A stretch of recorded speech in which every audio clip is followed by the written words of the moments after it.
Good morning. So today we will see the superficial muscles of back, scapular muscles, intermuscular spaces and triangle of auscultation.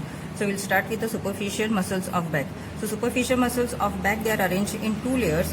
In first layer you will get the trapezius and latissimus dorsi muscle, and in the second layer you will get the levator scapulae and rhomboides major and rhomboides minor muscles. So this is the trapezius muscle. So this is the triangular muscle.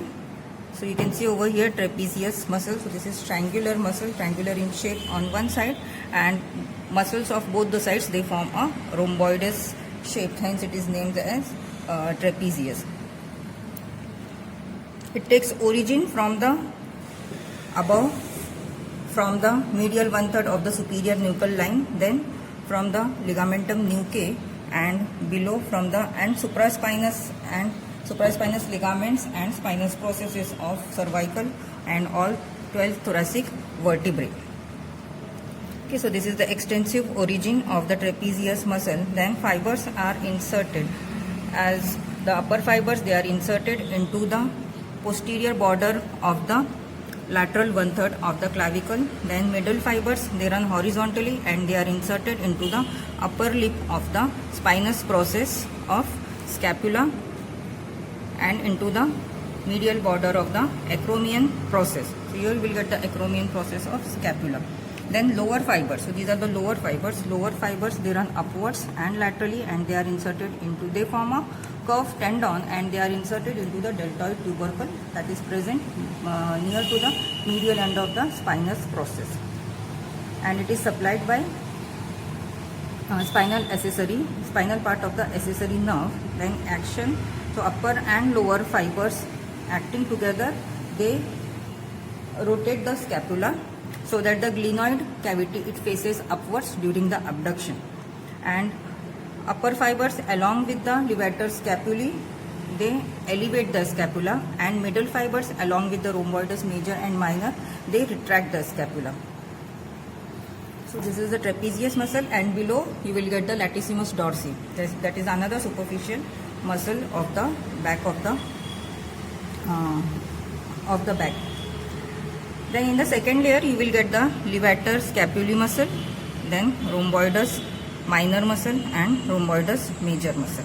Okay, so this is levator scapulae muscle, that is a strap muscle that takes origin from the spinous processes of transverse processes of upper 4 cervical vertebrae. Okay, from the transverse processes of the upper 4 cervical vertebrae. Then it is inserted into the scapula from the into the medial border of the scapula from the superior angle to the root of the or apex of the spinous process. Okay, so in this area it is inserted. So this is the superior angle of the scapula, and this is the spinous process, and this is the root of the spinous process. So from the superior angle up to the root of the spinous process. So this is the insertion of the levator scapulae muscle. Then below that we'll get the rhomboides minor muscle. Okay, so this is the rhomboides minor muscle that arises from the C7 spinous processes of C7 and T1 vertebrae. Okay, and it is inserted into the root of the into the apex of the spinous process. Okay, so this is the spinous process. This is acromion process. This is spinous process, and this is the root of the spinous process. Okay, so this is the root or apex of the spinous process. So rhomboides minor is inserted into this area.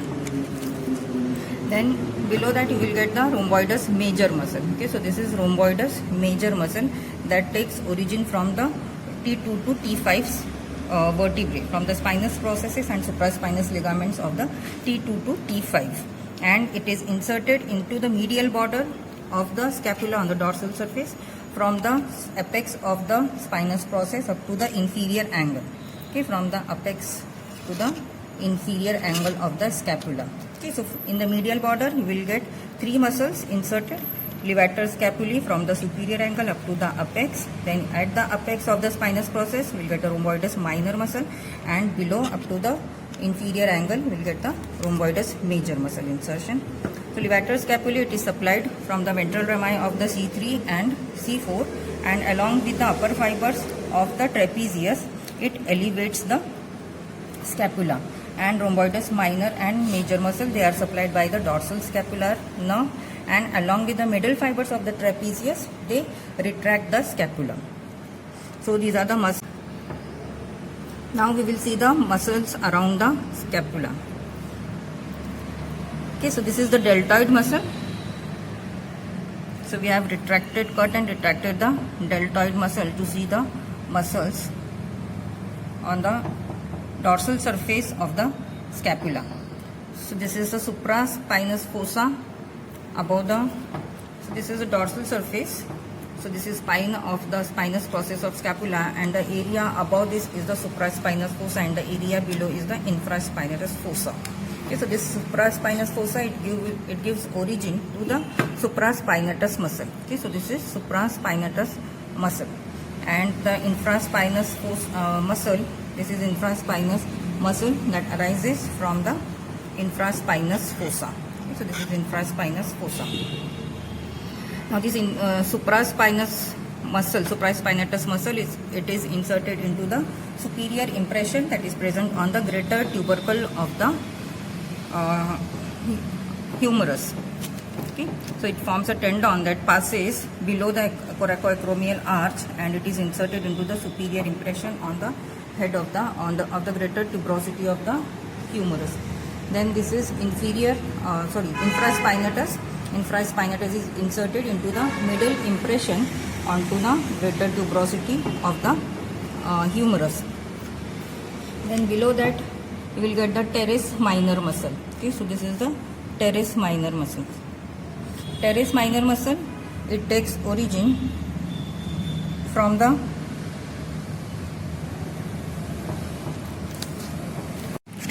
Okay, teres minor muscle. So below the infraspinatus, this is teres minor muscle. So this teres minor muscle, it arises from the dorsal surface of the lateral border from the upper two-third.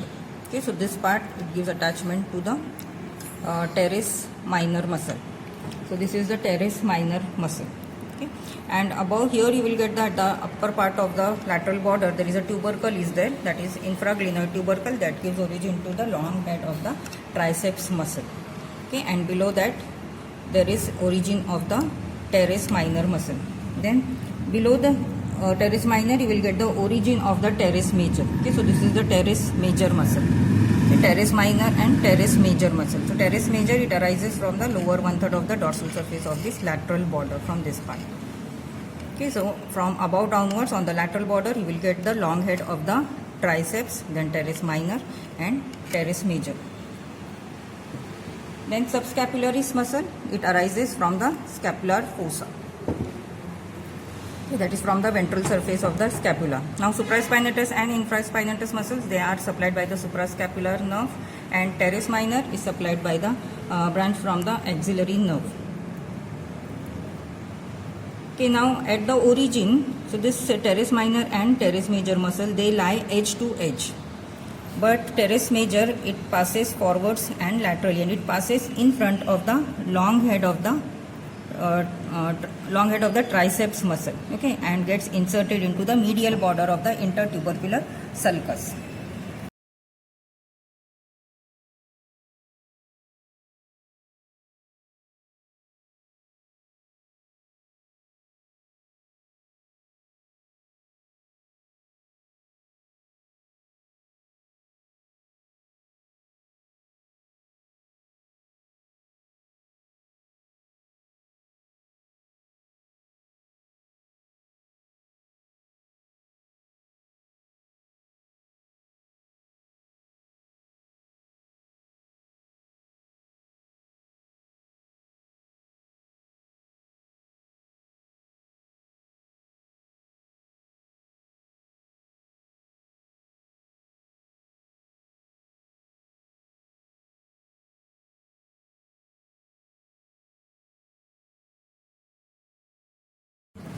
So here we will see the quadrangular space. Quadrangular space is bounded above by the teres minor muscle, below by the teres major muscle. Here you can see the fibers of the teres major, and Laterally there is surgical neck of the humerus, and medially there is long head of the triceps. Okay, so this is quadrangular space, and the contents of the quadrangular space are the axillary nerve. Okay, so this is the axillary nerve, and these are the posterior circumflex humeral vessels. Okay, so these are the two important contents of the quadrangular space: axillary nerve that supplies the deltoid muscle. So here you can see the fibers going to the deltoid muscle, and the posterior circumflex humeral vessels. Okay, now when there is inferior dislocation of the head of the humerus, then here it can be axillary nerve can be injured here, and that leads to the paralysis of the deltoid muscle. So this is the clinical importance of the quadrangular space, because this quadrangular space gives passage to these structures from the axilla to enter the posterior compartment of the arm. Okay, here it can get injured in the inferior dislocation of the head of the humerus. Now we will see the lower triangular space. Okay, so this is lower triangular space, and that is bounded above by the teres major. Okay, so this is teres major, and medially it is bounded by the long head of the triceps, and laterally there is shaft of the humerus. Okay, shaft of the humerus above by the teres major, then medially by the long head of the tricep, and laterally by the shaft of the humerus. Now, important contents of the lower triangular space are radial nerve and the profunda brachii vessels. Okay, so these are the profunda brachii vessels, and this is the radial nerve. Okay, now this radial nerve and the profunda brachii vessels, they lie in the radial groove. Okay, and it can be injured in the fracture of the shaft of the humerus. Okay, so radial nerve can get injured in the radial groove in fracture of the humerus, and that leads to the paralysis of the medial head and the lateral head of the triceps and the extensor muscles of the forearm. So this is the clinical importance of the lower triangular space. Now we will see the upper triangular space. Okay, so this is the upper triangular space. So here you can see it is above bounded by the teres minor muscle, below by the teres major muscle, and laterally by the long head of the triceps muscle. Okay, so these are the boundaries of the upper triangular space. Now the important contents are posterior circumflex scapular vessels. Okay, circumflex scapular vessel. Okay, so that is the important content of the upper triangular space. So these are the intermuscular spaces we have seen. We have seen the quadrangular space that contains the axillary nerve and posterior circumflex humeral vessels, and then lower triangular space that contains the radial nerve and profunda brachii vessels, then upper triangular space that contains the circumflex scapular vessels, that are the branch from the subscapular vessel, that is in turn branch from the third part of the axillary artery. So these are the intermuscular spaces. Thank you. Now we will see the triangle of auscultation that is present between the superficial muscles of the back. So this is the triangle of auscultation. Okay, so it is medially it is bounded by the lateral border of this trapezius muscle, and laterally it is bounded by the medial border of the scapula. Okay, so this is the lateral medial border of scapula, and this is the lateral border of trapezius. Okay, that forms the medial boundary of the triangle, and below base is formed by the upper free border of the latissimus dorsi. Okay, so that muscle is cut over here. So these three boundaries, they form the triangle, and this triangle is called as the triangle of auscultation. Okay, triangle of auscultation. Medially it is bounded by the lateral border of the trapezius, and laterally by the medial border of the scapula, and below or base is formed by the upper border of the latissimus dorsi.